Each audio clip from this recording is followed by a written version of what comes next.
On the morning of Saturday the 24th of May, the body of Sir Edmund Graves was drawn from the Ornamental lake at Bellhurst Park. He was 63 years old, in excellent health, and had no reason whatsoever to be in the water. In his dressing gown pocket, police found a single playing card, the Queen of Spades, and on his desk, in his own handwriting, a note that read simply, "Captain Tremaine's account, settled." The card debt had been £500. The debt had been voided barely 4 hours before Sir Edmund died. And the deck from which that Queen of Spades had come was marked, every card, every suit, every value, in a system so precise that whoever held it could read every hand at the table without once glancing at a face. Nobody at the inquest mentioned the markings. Nobody needed to. Because an old woman with a ball of blue wool and a pair of knitting needles had already noticed them, and she had noticed something else besides, something about the way one particular pair of hands had shuffled that deck, with the practiced ease of someone who had learned the trick not at a country house card table, but long before, in another life entirely. Before the week was out, Miss Jane Marple would sit in the drawing-room of Bellhurst Park, deal a hand of cards to a murderer, and let the cards themselves do what no accusation ever could. Good evening, and welcome back to Midnight Pages. I'm Jack, coming to you from Ohio on another quiet night, and I'm so glad you're here. Tonight's story is a long one, a proper one, the kind you settle into with a blanket and a cup of something warm. Before we begin, I'd love to hear from you in the comments. Have you ever caught someone cheating at cards? Tell me about it. Now then, let's go to Bellhurst Park. Chapter 1: Arrival at Bellhurst Park. Miss Marple had not visited Bellhurst Park in nearly 20 years, and she was pleased to discover that it had not improved. This was not unkindness on her part. She had long held the view that English country houses were at their best when they showed their age honestly, when the ivy was a little too thick on the east wall, and the gravel drive needed raking, and the roses in the south garden had been allowed to grow rather wild because the head gardener had retired in 1931 and his replacement preferred vegetables. Bellhurst Park displayed all of these qualities with an air of dignified neglect that Miss Marple found thoroughly reassuring. It meant that money was not being spent on appearances. Whether money was being spent at all, and on what, was a question that would become rather important before the weekend was through. She had been invited by Lady Constance Hartwell, an old school friend who had taken a cottage on the Bellhurst estate some years ago and who served, in the way that certain energetic widows do, as a sort of unofficial social secretary to the household. It was Constance who arranged the dinner parties, suggested the guest lists, and ensured that Sir Edmund's weekends ran with the appearance, if not always the substance, of warmth and conviviality. "You shall like Edmund enormously," Constance had written. "He is exactly the sort of man you enjoy, as sharp as a tack, rather vain about it, and quite unaware that everyone can see through him. He plays cards the way other men play at being important, which is to say, constantly." The motor car, Sir Edmund's own, sent to the station at Much Wenning, turned through the gates at 4:30 on a Thursday afternoon in late May. The light was that particular golden English light that arrives for perhaps a fortnight each year and is immediately taken for granted. The chestnuts along the drive were in full candle, white and pink against the new green, and somewhere in the grounds a wood pigeon was making the sound that Miss Marple always thought of as the voice of the English countryside clearing its throat before saying something pleasant about the weather. Burrows, the butler, met her at the door. He was a tall, thin man of the old school, with the kind of face that had been expressionless for so long that expressionlessness had become, in itself, a kind of expression. He took her small suitcase with the gravity of a man accepting a diplomatic pouch. "Sir Edmund is in the library, madam. The other guests are expected before dinner." The other guests.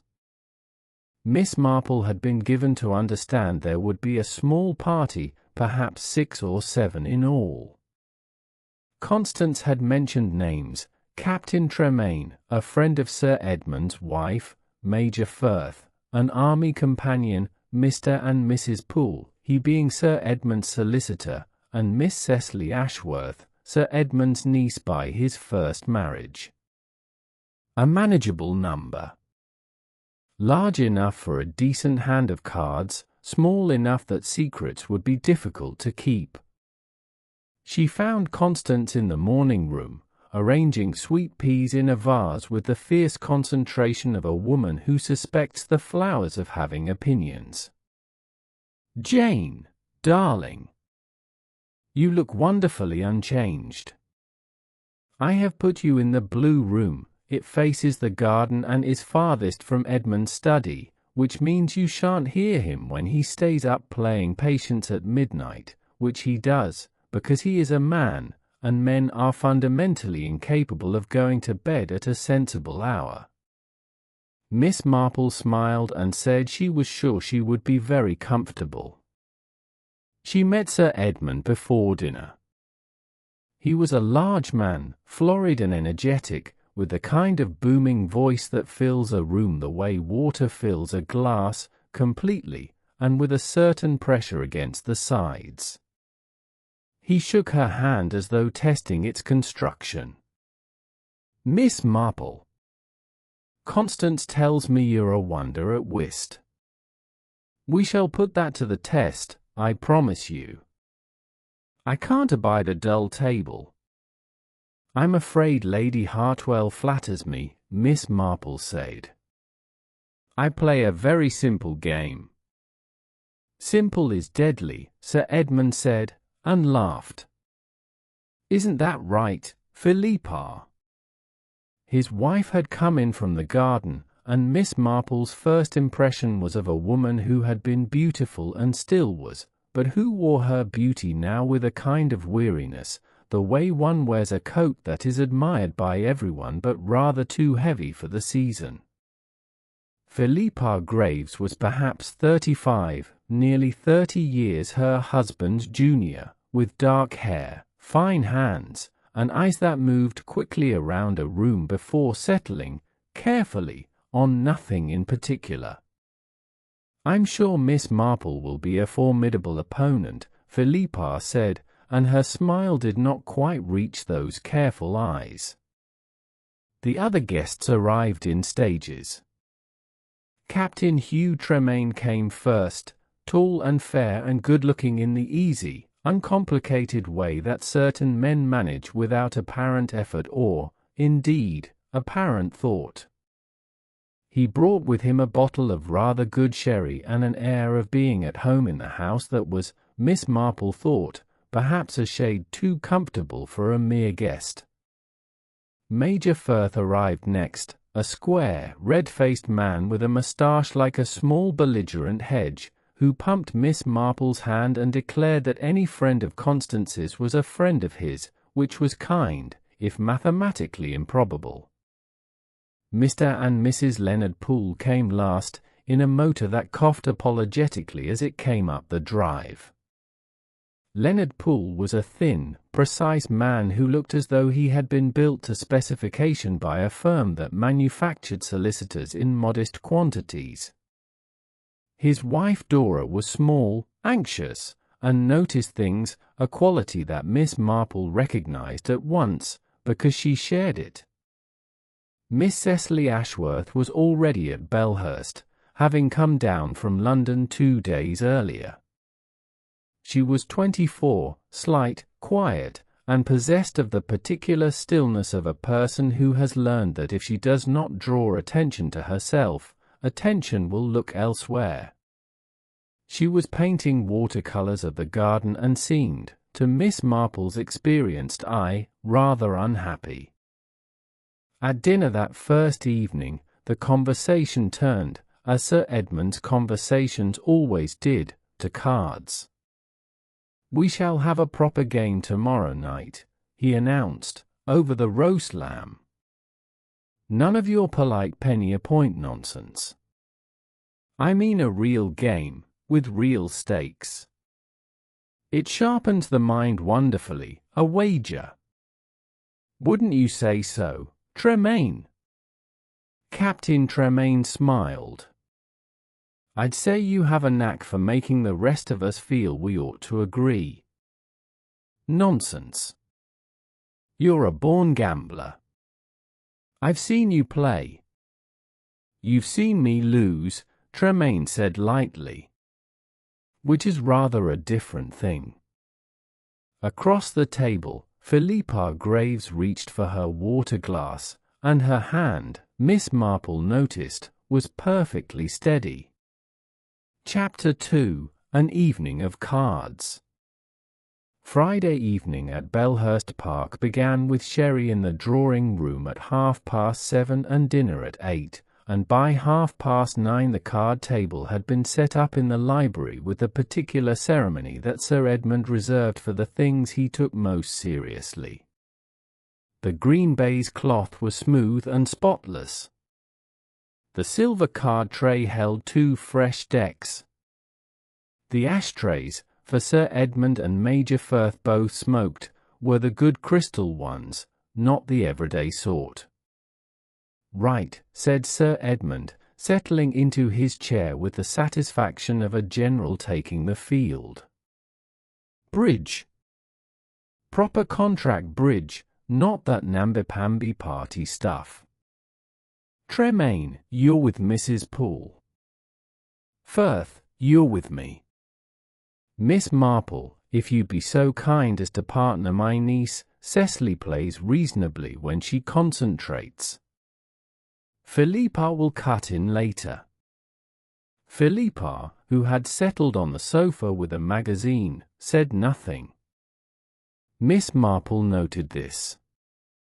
The game began. And it was during this game that Miss Marple made her first real observation of the evening, not about the cards themselves, but about the people who held them. Sir Edmund played the way he did everything, loudly, confidently, and with a certain bullying enthusiasm that made it difficult for his opponents to think clearly. He bid aggressively and expected his partner to keep up. Major Firth, accustomed to this, played a solid if unimaginative supporting game, his moustache bristling whenever he held a good hand, which was a tell so obvious that Miss Marple suspected even Firth himself must know about it and simply not care. Captain Tremaine was a different matter entirely. He played well, carefully, watchfully, with none of the swagger that his easy manner might have suggested. He counted cards. Miss Marple was quite sure of it. He was tracking the distribution of suits with the quiet attention of a man who played not for pleasure but from something closer to necessity. He did not bluff. He calculated. And yet he lost. He lost steadily and rather heavily as the evening wore on, and the remarkable thing, the thing that Miss Marple turned over in her mind later, in the quiet of the Blue Room, was that his losses came not from poor play but from poor cards. Hand after hand, the distribution fell against him. He played each one correctly, made no errors, and still the points mounted on Sir Edmund's side of the ledger. Bad luck, one might say. It happens. The cards fall as they fall. But Miss Marple had lived a very long time in a very small village, and she had learned that when something looks exactly like bad luck, it is worth considering whether it might be something else altogether. By 11 o'clock, Captain Tremaine owed Sir Edmund £500. The room had gone rather quiet. Mrs. Poole, Tremaine's partner, had the stricken look of a woman who felt somehow responsible. Major Firth was studying his whisky glass with the determined air of a man who wanted no part of whatever was about to happen. Cecily Ashworth had excused herself an hour ago, pleading a headache that might or might not have been genuine. Even Constance, who ordinarily smoothed over every social wrinkle with the ease of long practice, was silent. "Well," said Sir Edmund, leaning back. He was not gloating, precisely, but there was a brightness in his eyes that Miss Marple did not care for. "A debt's a debt, Tremaine. I trust you're good for it." "Naturally." Tremaine's voice was even. His face betrayed nothing. £500, Miss Marple knew, was a sum that a man of Tremaine's means would feel very deeply. It was not ruin. But it was close enough to ruin's neighbourhood to hear its church bells. "Splendid. No rush, of course.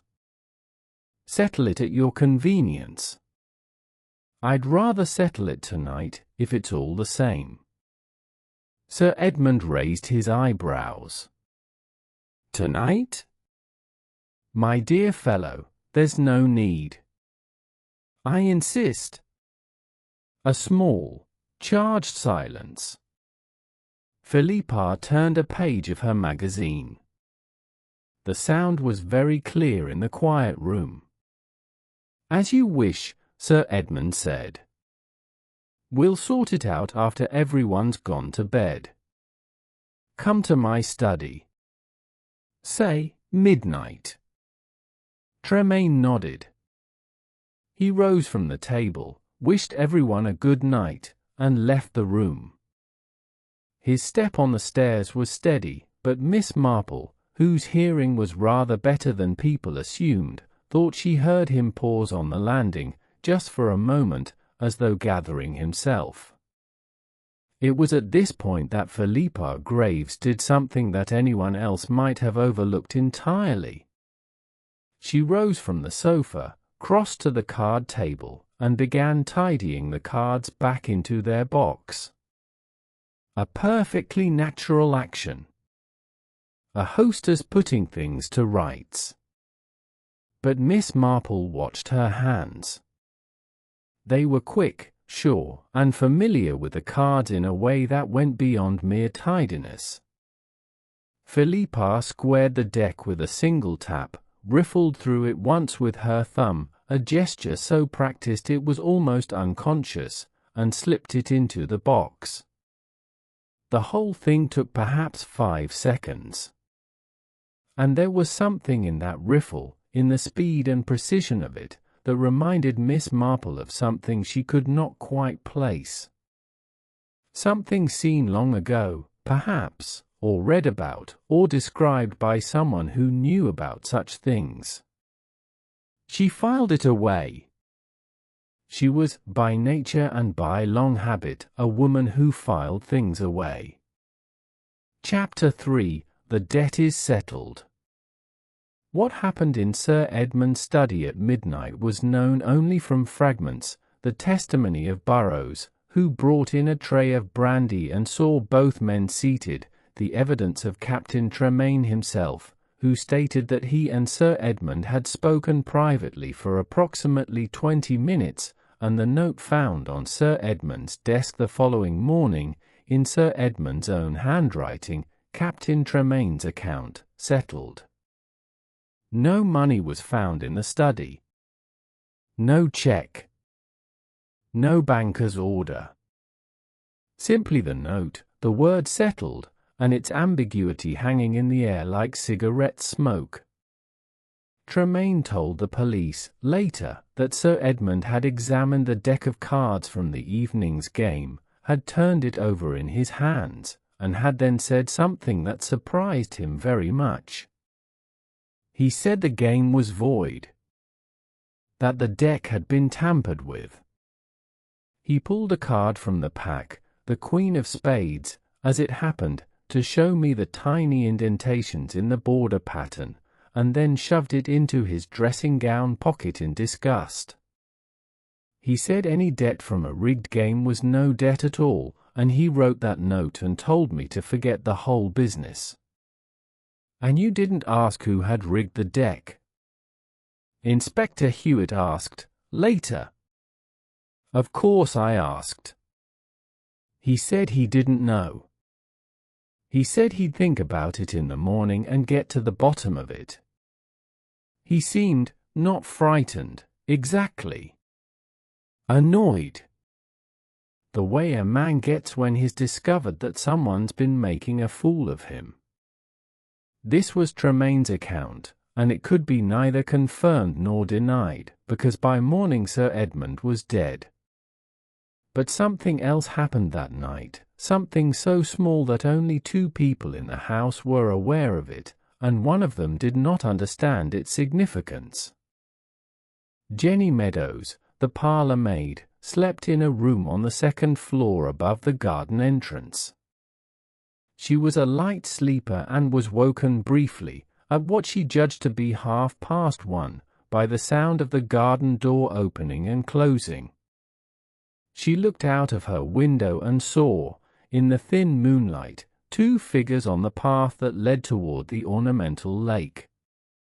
One was tall and moved with the careful, slightly rigid gait of a person who was very tired or not entirely well. The other was slighter, and walked close beside the first, almost guiding.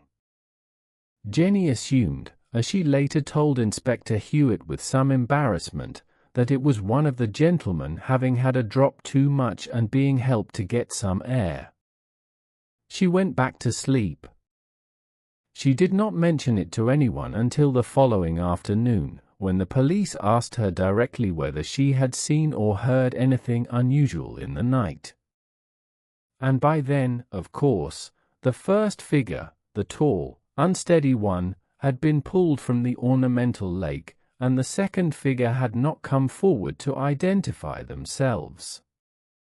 One other detail from that night. Dora Poole, who also slept poorly, had come downstairs at approximately midnight to fetch a book she had left in the morning room.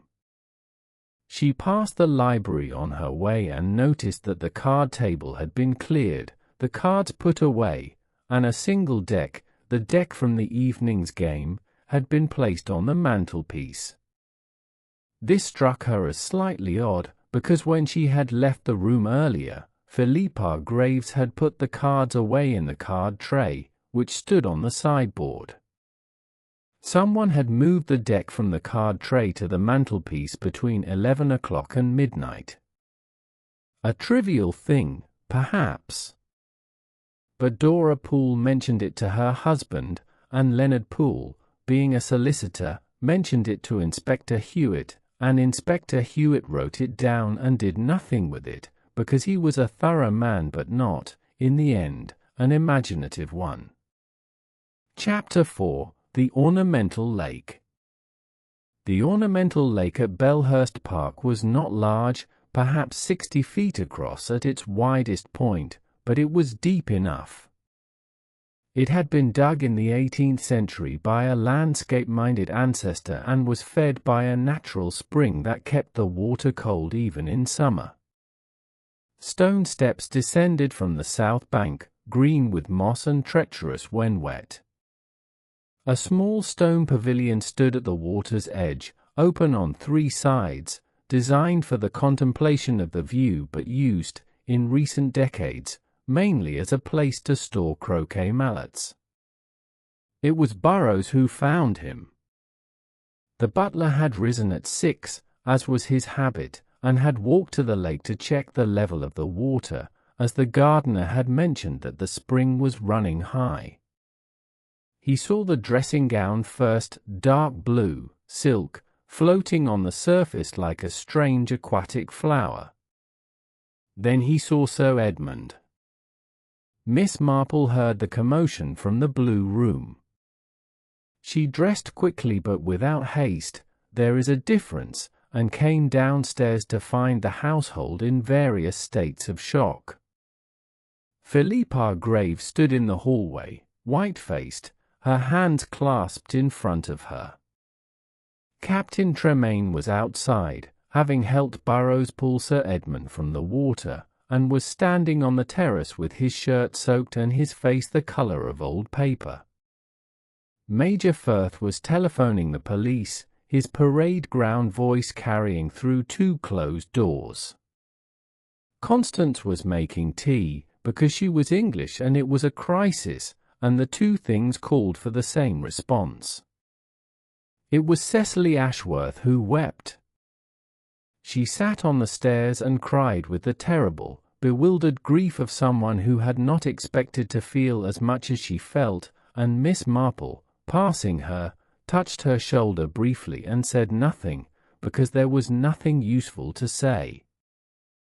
The doctor came at 7:30.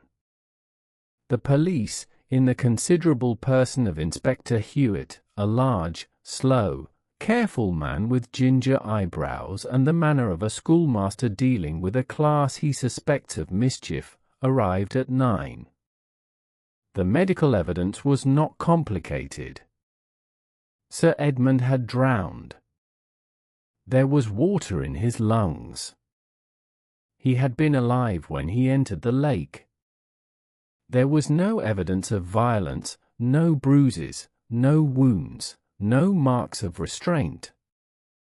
There was, however, something the doctor found unexpected, traces of chloral hydrate in the preliminary blood examination, consistent with a significant but not lethal dose of the sedative.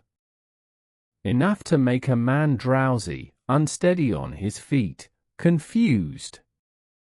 Chloral hydrate, Inspector Hewitt said, writing it down. And where would someone obtain chloral hydrate in this house? It was Burrows who answered, with the careful neutrality of a man who understood the implications of what he was about to say. Mrs. Graves takes a sleeping draught, sir. It is prescribed by Dr. Fenton in the village. She keeps it on her bedside table. Every eye in the room moved to Philippa. She did not flinch. I do take a sleeping draught, she said. I have done for years. I have a bottle upstairs. Anyone in the house could have taken some, it isn't locked away. This was true, and Inspector Hewitt noted it. He also noted, though he did not yet appreciate its significance, that the bottle in question, when examined, appeared to be rather lower than Mrs. Graves's usual rate of consumption would account for. But sleeping draughts are taken in variable quantities, and the inspector was not yet prepared to build a case on the level of liquid in a brown glass bottle. In Sir Edmund's dressing-gown pocket, they found the Queen of Spades. Miss Marple, who had been sitting quietly in the corner of the morning room, her knitting in her lap, looked up at this detail with an expression of mild interest, the expression of a woman who has just had a small thought confirmed, and who is not at all sure she is glad of it. Chapter 5 – Questions Without Answers. Inspector Hewitt was a methodical man. He interviewed each member of the household in turn, sitting in Sir Edmund's study with his notebook open and his ginger eyebrows drawn together in an expression of permanent, patient skepticism. The results were, from his perspective, both illuminating and frustrating. Captain Tremaine had the most obvious motive and the least satisfactory alibi. He admitted to the £500 debt, admitted to the midnight meeting, and admitted that he and Philippa Graves were, he paused here, and chose his words with the care of a man walking through nettles, fond of one another. He denied, with quiet vehemence, any involvement in Sir Edmund's death. His alibi, such as it was, rested on the testimony of Dr. Fenton, who had been returning from a late house call and had seen Tremaine walking back from the village pub at approximately 12:30. This put Tremaine on the village road, not at the lake, at a time close to when the death was estimated to have occurred. Miss Cecily Ashworth, Sir Edmund's niece, stood to inherit the bulk of the Bellhurst estate under his current will. She had the motive of money, though Miss Marple, observing her red-rimmed eyes and genuine bewilderment, thought that Cecily's grief was not the performance of a guilty woman but the confusion of someone who had not thought about wills at all. When Inspector Hewitt asked whether she had known the terms of the will, Cecily looked at him with something close to astonishment and said, "Uncle Edmund was going to live forever. He told us so regularly." Mr. Leonard Poole, the solicitor, had a different kind of knowledge, and it showed. He was precise, cooperative, and very slightly nervous, the nervousness, Miss Marple judged, of a man who manages other people's money and knows that this always looks suspicious.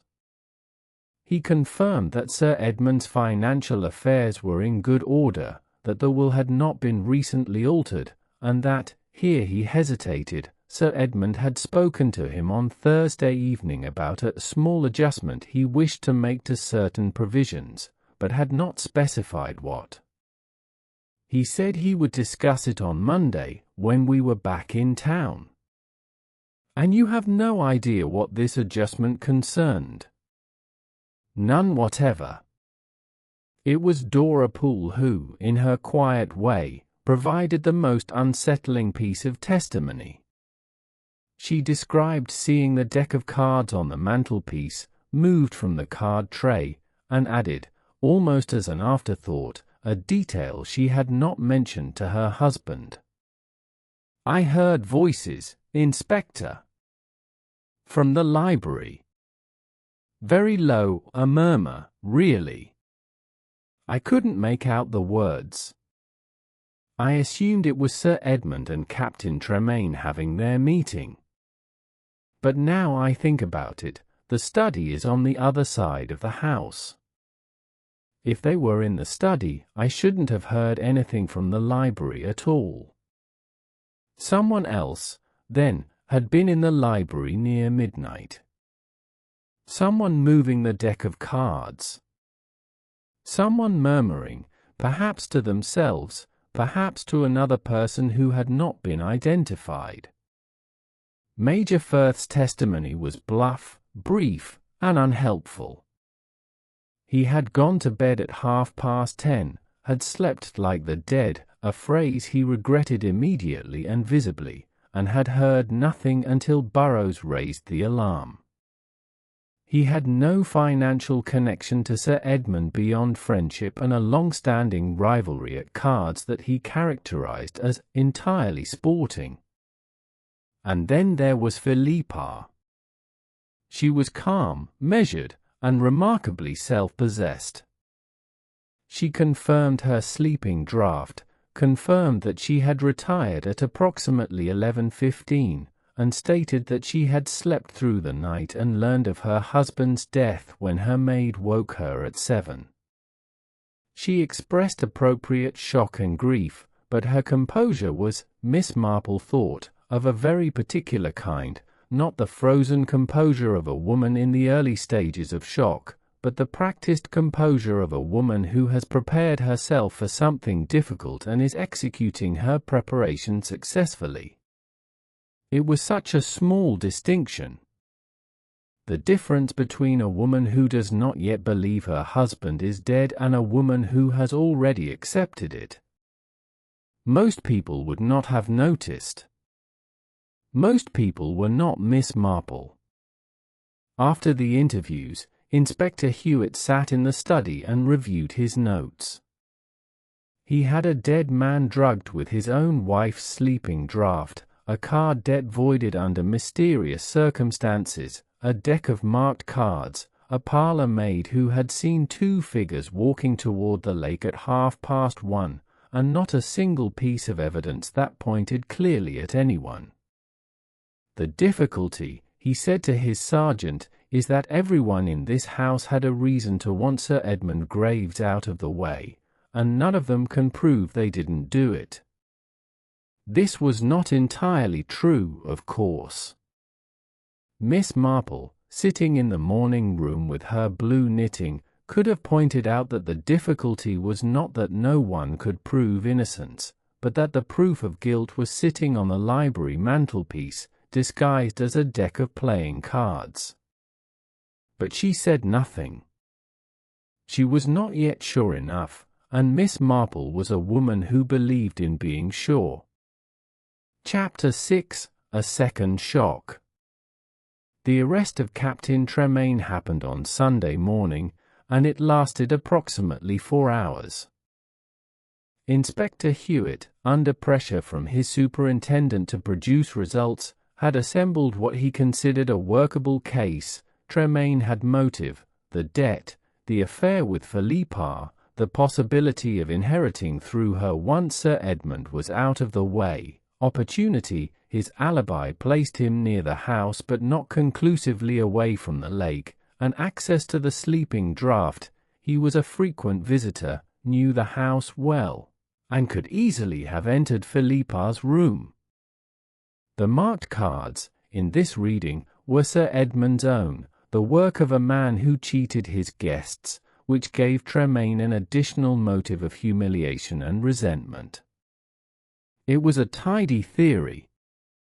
Miss Marple thought it was also a completely wrong one, but she held her peace, because the evidence that would undo it was already on its way. It arrived in the form of the village postmistress, Mrs. Addie Slocum, a woman of formidable memory and absolute opinions, who marched into the police station at 11:30 and announced that Captain Tremaine had been in the telephone box outside the post office from 12:45 to 1:15 on the night in question, because she had been unable to sleep, owing to her cat, and had watched him from her bedroom window, and she knew it was him because he was the only man in the district who wore a camel hair overcoat, and because the telephone box light had illuminated his face quite clearly. 12:45 to 1:15. Jenny Meadows had seen two figures walking to the lake at 1:30. If Tremaine was in a telephone box a mile and a half away 15 minutes earlier, he could not have been one of them. Inspector Hewitt released Tremaine with an apology that the captain accepted with a graciousness that did not entirely conceal his fury. The inspector returned to Bellhurst Park and sat in the study with his notebook open and a strong suspicion that he had been looking at the wrong person, for the wrong reasons, since the beginning. The household absorbed this development in various ways. Constance was indignant on Tremaine's behalf. Major Firth declared that the police were incompetent, which was unkind but not wholly inaccurate. Cecily Ashworth looked relieved in a way that suggested she had been more worried about Tremaine's arrest than her own position, which Miss Marple found interesting. Leonard Poole retreated to the morning room with a stack of papers and a carefully neutral expression. And Philippa Graves said, very quietly, to no one in particular, "I knew it couldn't be Hugh." Such certainty, Miss Marple thought. Such absolute, unshakable certainty, expressed not as hope but as fact. A wife might hope that her husband's death was not caused by a man she cared for. But Philippa did not hope. She knew. That afternoon, Miss Marple did something she had been wanting to do since Saturday morning. She went for a walk by the Ornamental lake. The stone steps were, as advertised, slippery with moss, green and treacherous, especially where they met the water. The pavilion smelled of damp and old wood and forgotten summers. The water itself was dark, clear at the edges, opaque in the center, and very cold. She tested it with her fingertip. She stood on the bank and looked back toward the house. The garden path was clearly visible. From here, one could see the library windows, the terrace, the garden door through which Jenny Meadows had seen the two figures pass. It was perhaps 300 yards. Far enough that faces would be indistinguishable in moonlight. Near enough that height and build would be apparent. One tall figure, unsteady on its feet. One slighter figure, guiding. Sir Edmund was tall. Philippa was slight. But so was Cecily. And Dora Poole was small. And in a dressing gown, in moonlight, even Major Firth, shorter than Tremaine, might appear to be guided rather than guiding. Miss Marple stood by the lake for a long time, thinking. Then she walked back to the house, collected her knitting, and sat down in the morning room, where she asked Burrows, in her vaguest and most harmless manner, a question about shoes. "Such a muddy path to the lake," she said. "I've quite spoiled my own walking shoes. Tell me, Burrows, did anyone else come back from the lake with dirty shoes this weekend?" Burrows considered. "Jenny cleaned Mrs. Graves's evening shoes on Saturday morning, madam. Before breakfast. Mrs. Graves said she had walked near the lake on Friday afternoon." "On Friday afternoon," Miss Marple repeated. "How very interesting. The weather was perfectly dry on Friday, wasn't it?" "Entirely dry, madam. It did not rain until Saturday evening." "Then the path to the lake would have been dry on Friday afternoon." "I should think so, madam. But muddy in the early hours of Saturday morning, after the dew." Burrows regarded her with the faintest flicker of something that might, in a less disciplined man, have been understanding. "I could not say, madam." "No," Miss Marple agreed. "No, of course not." Chapter 7: Miss Marple's Quiet Observations. On Monday morning, while Inspector Hewitt was in the village making telephone calls and the household had settled into the uneasy routine of a house that contains both grief and suspicion, Miss Marple asked Lady Constance a question. "Constance dear, you mentioned once that Philippa's father was in, what was it? Entertainment of some kind." Constance, who was arranging a luncheon menu with the cook and welcomed any distraction, nodded vigorously. "Vincent Lamar. Quite a famous name in his day, or rather, quite a famous stage name.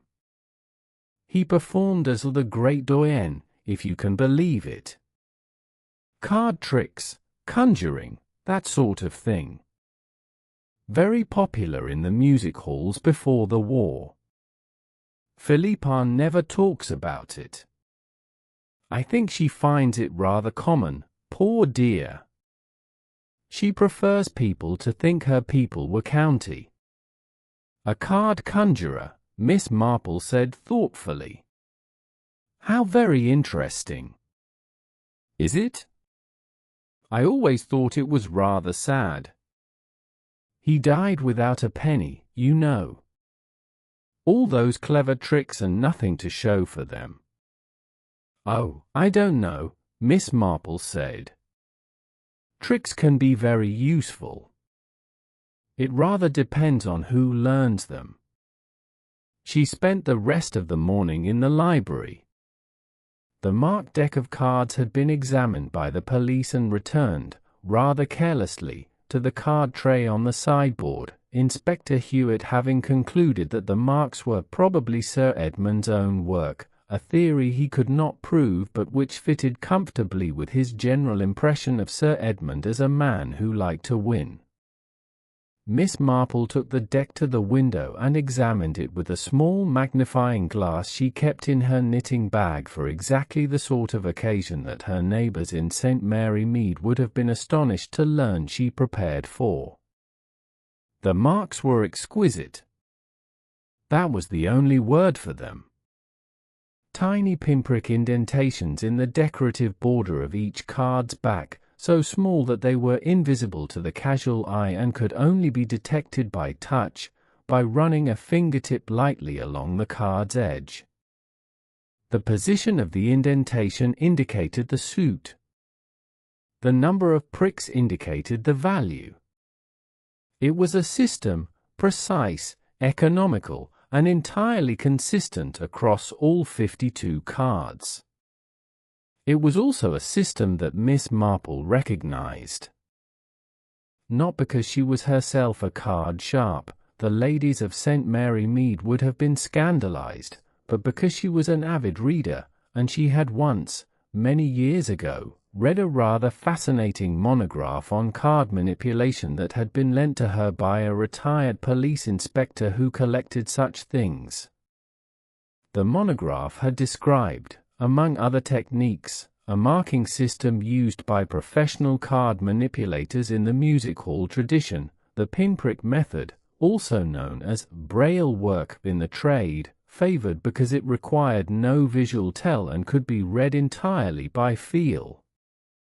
A music hall tradition. A card conjurer's technique. Vincent Lamar's stock in trade. Miss Marple replaced the deck on the sideboard and returned to her knitting. The blue cardigan was progressing nicely.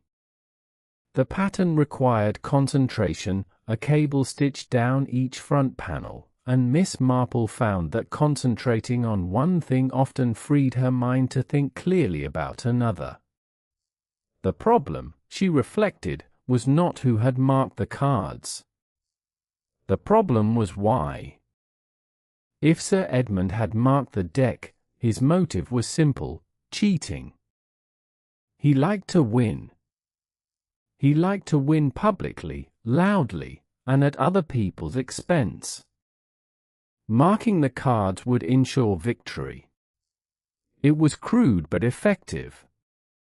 But Sir Edmund had discovered the marks and been outraged. He had voided the debt. He had reacted, according to Tremaine, as a man who had been made a fool of, not as a man who had been caught making a fool of others. This did not prove he hadn't marked the cards himself, but it made it much less likely. A man who marks his own cards does not examine them with fresh eyes and react with surprise. If someone else had marked the deck, the question was different.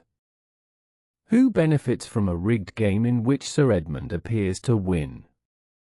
Not Sir Edmund himself. Not Tremaine, who lost. Not any of the other players, whose results were moderate and unremarkable. Who benefits from Captain Tremaine losing heavily to Sir Edmund? Miss Marple's needles clicked. The cable stitch turned. And the answer, when it came, was so simple and so dreadful that she had to set her knitting down for a moment and look out of the window at the chestnuts, because the beauty of the trees was a reliable comfort when human nature proved, once again, to be less beautiful than one might have hoped. Someone had wanted Tremaine to owe Sir Edmund a large, visible, public debt. Someone had wanted there to be a clear, obvious motive pointing directly at Captain Tremaine on the night Sir Edmund died. Someone had built a frame. And then the frame had collapsed, because Sir Edmund, damn him, had examined the cards and voided the debt. The motive evaporated. The carefully constructed appearance of guilt fell apart. And the person who had built the frame had been forced to act immediately, that very night, before Sir Edmund could think further about who might have marked the deck, and before the trail of tiny pinpricks could be followed back to a music hall conjurer's daughter. Chapter 8. The trick is prepared. On Monday evening, Miss Marple spoke to Inspector Hewitt. She found him in the garden, smoking a pipe with the air of a man who has exhausted his official resources and is not too proud to admit it. She sat down on the bench beside him and asked, in her gentle way, whether he had made any progress. "Frankly, Miss Marple, I have not. The obvious suspect has been cleared. The evidence points everywhere and nowhere. I have a drugged man, a marked deck, a muddy lake, and no idea how to connect them." "Perhaps," Miss Marple said, "if you were to allow the cards to connect themselves." He looked at her. She had the appearance, as always, of a harmless elderly woman with nothing more dangerous than a ball of wool, but there was something in her pale blue eyes that gave him pause. "What did you have in mind?" "An evening of cards," Miss Marple said. "Tomorrow night." "For the whole party?" I do think, that the cards have rather more to tell us than we have yet asked them." Inspector Hewitt was not a man who took direction from elderly ladies, as a general rule.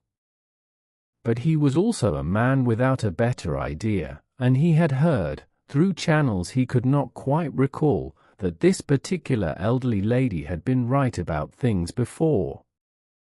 "I'll need to be present," he said. "Oh, I should insist upon it," Miss Marple said.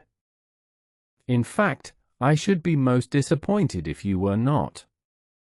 The invitation was issued at dinner.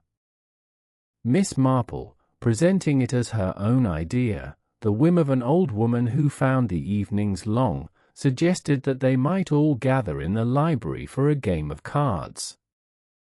Just a friendly game. Nothing serious. For old time's sake, if you will, to remind ourselves that this house was a place of pleasure before it became a place of sadness. The reactions were instructive. Constance agreed at once, because she agreed with anything Miss Marple suggested. Major Firth said he was game, with the forced heartiness of a man who would rather do anything than sit another evening in silence. Leonard Poole looked at his wife, who looked at her hands, and they both said yes. Cecily Ashworth said she would watch. If that was all right, she did not feel much like playing. Captain Tremaine, after a moment's hesitation, nodded. Philippa Graves said, "Must we?" And her voice, for the first time since Saturday morning, held a note of something other than composed calm. It was thin, and sharp, and very quickly controlled, but it was there, and Miss Marple heard it clearly. "I think it would do us all good," Miss Marple said, with the serene implacability of a woman who has made up her mind and sees no reason to unmake it. Philippa said nothing more. But that evening, after dinner, Miss Marple noticed her standing at the library sideboard, her hand resting on the card tray, looking down at the deck with an expression that was not grief, not anger, but something closer to calculation. She was counting the cost, Miss Marple thought.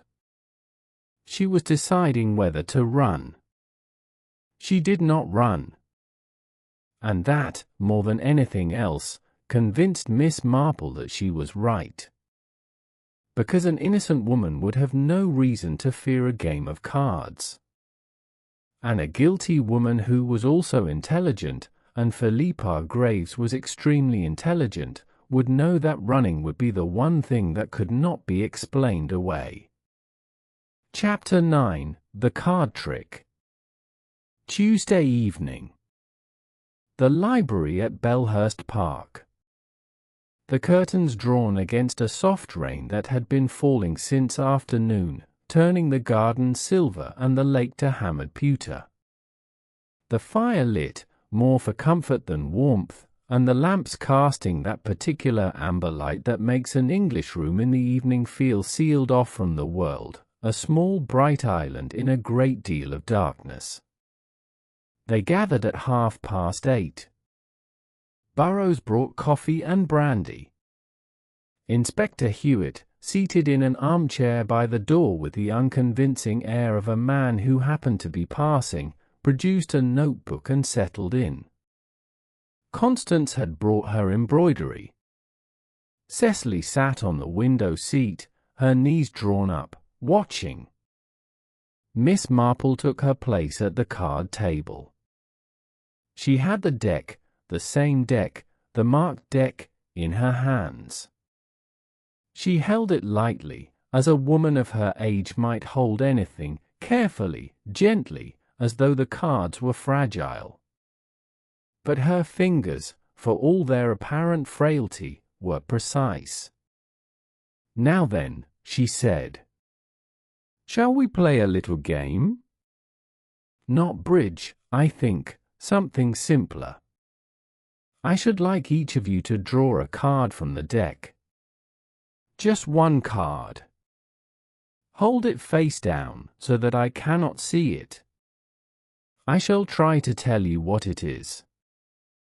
There was a murmur of amusement, the forced, uncomfortable amusement of people who are not sure whether they are being entertained or tested. Major Firth said something about parlour tricks. Dora Poole looked at her husband. Tremaine sat very still. Philippa took her seat at the table without expression. Miss Marple shuffled the deck. She did it slowly, with the careful clumsiness of an old woman unused to handling cards, and if anyone noticed that the clumsiness was perhaps a little too careful, a little too deliberate, they did not say so. She spread the cards face down on the table. "Please. Choose one each." They did.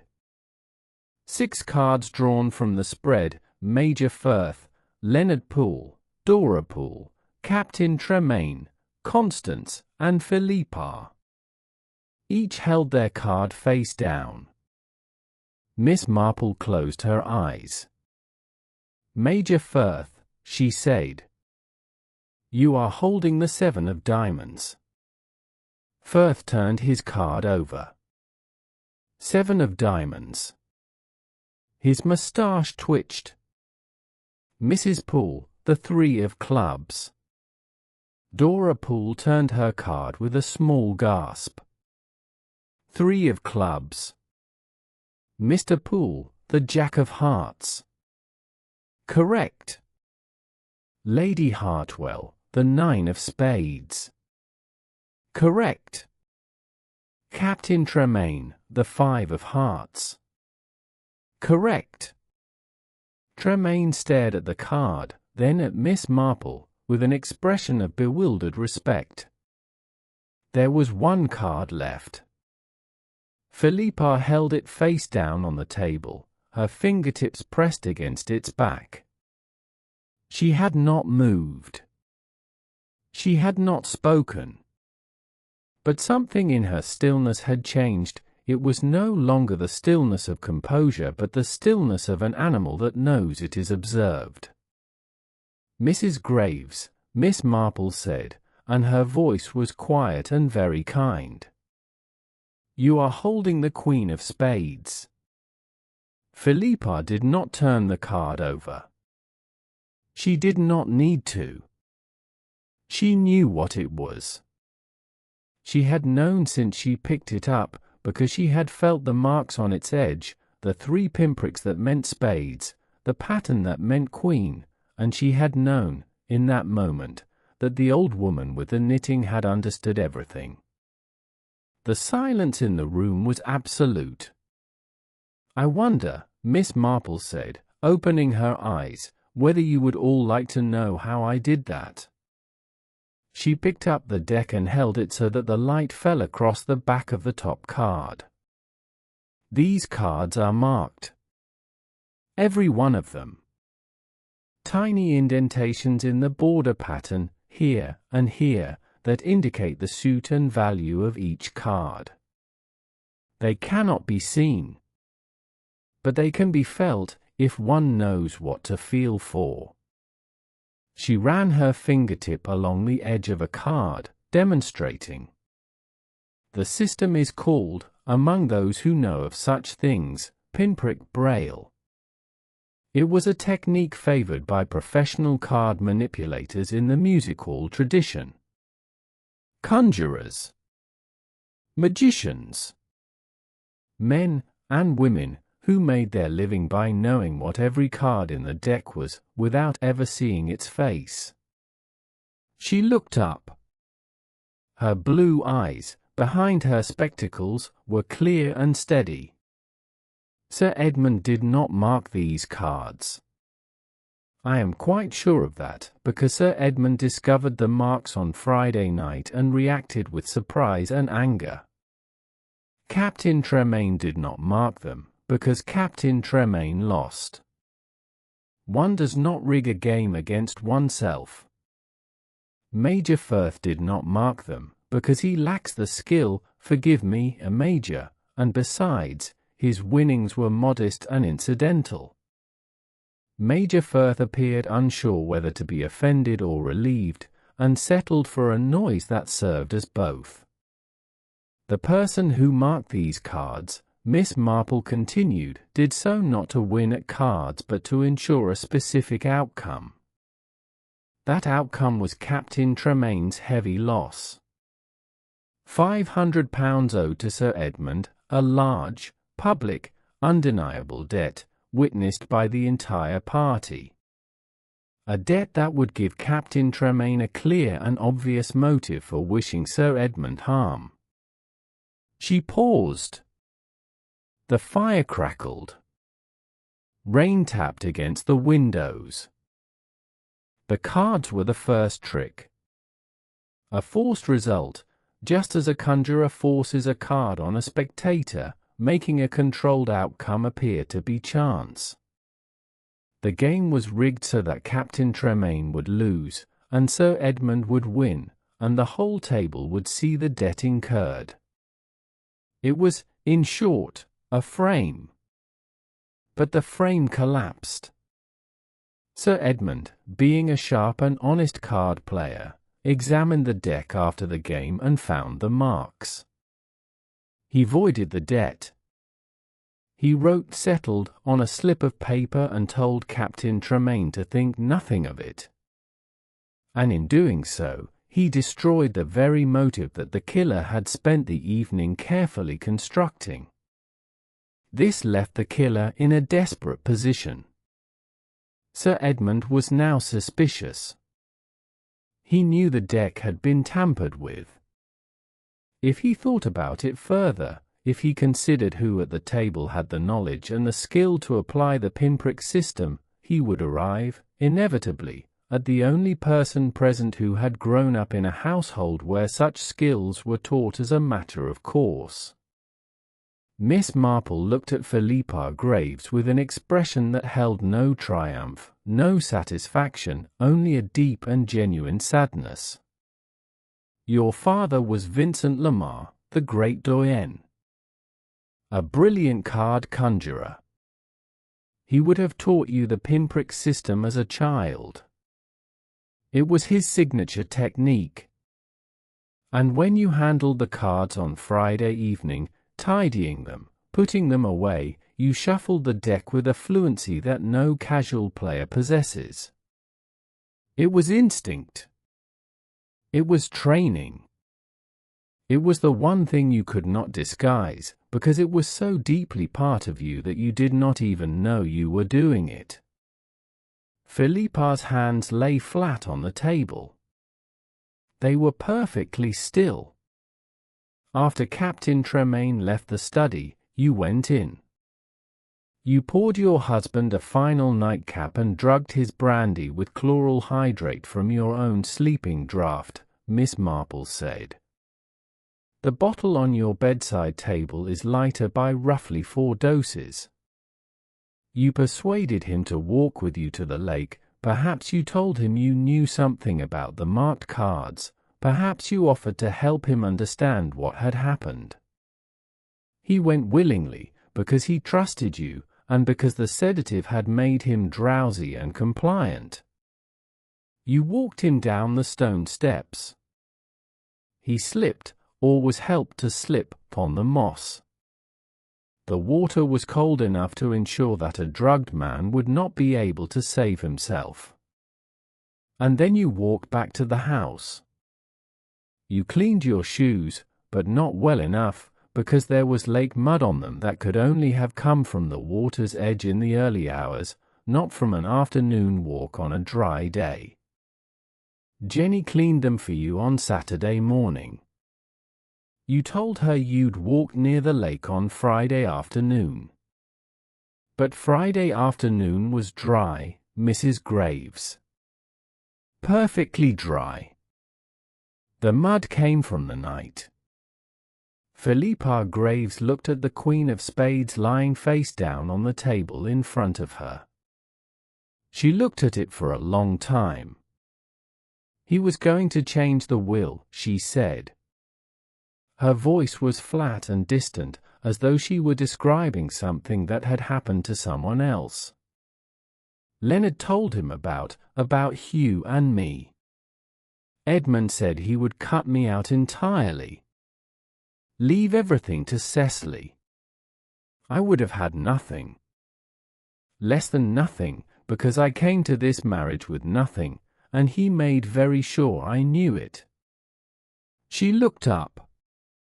Her eyes were dry. I marked the cards on Thursday night, after everyone had gone to bed. It took me 2 hours. I practiced the system until I was 12 years old. My father made me practice every evening, the way other children practice scales. I stacked the deck so that Hugh would lose. I wanted it to be obvious. I wanted everyone to see the debt. And then, when Edmund was found, everyone would think of Hugh first, and by the time they cleared him, the trail would be cold. But Edmund found the marks. He was cleverer than I thought. He always was. A pause. I had gone down to the library at midnight to check the cards, to see if the marks were too obvious. I suppose I was whispering to myself. I left the deck on the mantelpiece when I heard voices from the study and went to listen outside the door. When he told Hugh the debt was void, I knew I had to act that night. If he thought about it for even a day, even an hour, he would know it was me. No one else in this house could have done it. So I did what I had to do. She stood. Inspector Hewitt stood too, and moved toward her with the heavy reluctance of a man performing a duty he wished belonged to someone else. The Queen of Spades, Philippa said, and her voice held the ghost of a smile that was not a smile. My father always said she was the unlucky card. He was right about that, at least. Chapter 10. After the trick. The house was very quiet after Philippa was taken away. Inspector Hewitt handled the business with a decency that Miss Marple appreciated. There were no handcuffs in the drawing room, no raised voices, no spectacle. Philippa went with the inspector and his sergeant in the police motor, and the gravel crunched under the tires, and then there was silence, and the rain, and the smell of the wet garden coming through the open door. Captain Tremaine stood on the terrace for a long time, looking at nothing. when Cecily Ashworth brought him a cup of tea, wordlessly, with the simple kindness of a gesture that expects nothing in return, he took it and held it without drinking, and Miss Marple, watching from the morning-room window, thought that he looked like a man who had been saved from something and was not yet sure whether to be grateful or ashamed. Major Firth left the following morning, shaking everyone's hand with the thoroughness of a man who believes that a firm handshake can substitute for emotional articulacy. He told Miss Marple that she was a remarkable woman, which she accepted with a modesty that was, for once, entirely genuine. Leonard and Dora Poole departed after lunch. Dora paused at the door and said to Miss Marple, quietly, "I should have said something about the shoes. I noticed them too, you know, the mud. But I didn't want to. I thought perhaps—" "You thought perhaps it was none of your business," Miss Marple said. "Which is a very natural thing to think, and a very dangerous one. Most of the harm in the world is done not by wicked people but by decent people who thought it was none of their business." Dora Poole looked startled, and then thoughtful, and went away. Cecily Ashworth stayed. She was, after all, the mistress of Bellhurst Park now, or would be, when the legal formalities were complete. She seemed dazed by this, as though the house were a coat several sizes too large that she was being asked to grow into. But she was young and sensible, and had, Miss Marple thought, rather more backbone than she had previously been given credit for. "Will you keep the house?" Miss Marple asked her, on Wednesday morning, as they walked together in the garden. Cecily looked up at the ivy-covered walls, the windows that needed repainting, the roses that had gone magnificently wild. "I think so," she said. "It needs someone who'll let it be what it is. Uncle Edmund was always trying to make it impressive. I'd rather just let it be itself." Miss Marple thought this was a very wise answer. She left on Wednesday afternoon, driven to the station by Burrows, who carried her suitcase with the same gravity with which he had received it. At the door of the motor car, Constance embraced her and said, "Darling, you must promise never to come and stay with me again, because every time you visit somewhere, someone dies, and it is very hard on the hostess." Miss Marple laughed, a real laugh, warm and unguarded, and promised nothing. On the train home to St. Mary Mead, she took out her knitting. The blue cardigan was nearly finished. She worked the final cable row with the quiet satisfaction of a woman who has brought a complicated pattern to its correct conclusion, and thought about the Queen of Spades, and about Philippa Graves, who had been taught a trick as a child and had spent her whole life looking for a game in which to use it. It was a sad story, when one thought about it. They usually were. Outside the window, the English countryside unrolled in its ancient, patient, indifferent green, and Miss Marple knitted, and the train carried her home. And that, dear friends, is the story of the wager at Bellhurst Park. Thank you so much for spending this evening with me. I hope you enjoyed it as much as I enjoyed telling it. If you did, I'd love to hear your thoughts in the comments. Did you guess who marked the cards? Did the trick at the end surprise you, or had you worked it out? Let me know. And if you're new here, consider subscribing. We do this every night at midnight pages, and there's always a chair by the fire waiting for you. Sleep well, and I'll see you tomorrow night. Good night.